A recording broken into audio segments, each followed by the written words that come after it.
வணக்கம் ராவல. ஒலிம்பிக் தீபத்தின் நீண்ட அஞ்சலோட சுற்றுப்பயணம் நாடு முழுவதும் இடம்பெறுகிற நிலையில் பாரிஸ் பிராந்தியத்தில் தீபத்தை ஏந்திர நல்ல வாய்ப்பு ஒன்ற ஈழத்தமிழர் ஒருவருக்கும் கிடைத்திருக்கின்றது.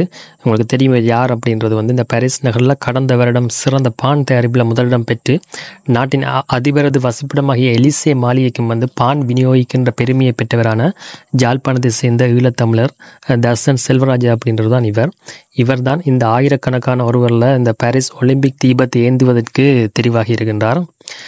இன்று வியாழக்கிழமை மார்சே நகருக்கு வந்திருக்கின்ற தீபத்தை பிரான்சின் பெருநிலப்பரப்பிலையும் கடல் கடந்த நிர்வாக தீவுகளிலையும் சுமார் 12,000 கிலோமீட்டர் தூரத்துக்கு ஆயிரக்கணக்கானவர்கள் அஞ்சல் ஓட்ட முறையில் மாறி மாறி சுமந்து செல்ல இருக்கின்றார்கள்.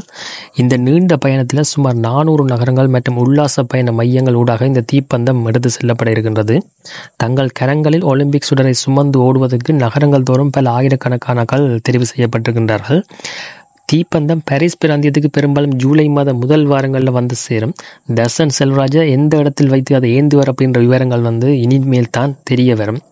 பாரிஸ் நகர்ந்த சிறந்த பானை தயாரிக்கின்ற பேக்கரியாளர்கள் தெரிவு செய்கிற போட்டியில் பாரிஸ் நகர சபையால் ஆண்டுதோறும் நடத்தப்படுகின்ற போட்டியில் கடந்த ஆண்டு 20வது நிர்வாக பிரிவில் அமைந்திருக்கின்ற தர்சன் செல்வராஜா என்ற வெதுப்பகம் முதல் இடத்தை வென்று சாதனை படைத்திருந்தது. தர்சன் செல்வராஜா இலங்கையிலிருந்து புலம்பெயர்ந்து 2006ஆம் ஆண்டு பிரான்ஸுக்கு வந்தவர்.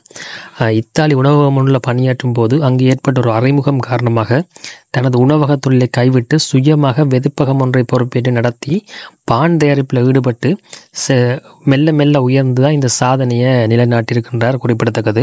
அவர் இன்னும் நிறைய இடத்துக்கு போகிறதுக்குரிய வாய்ப்பு இருக்கின்றது.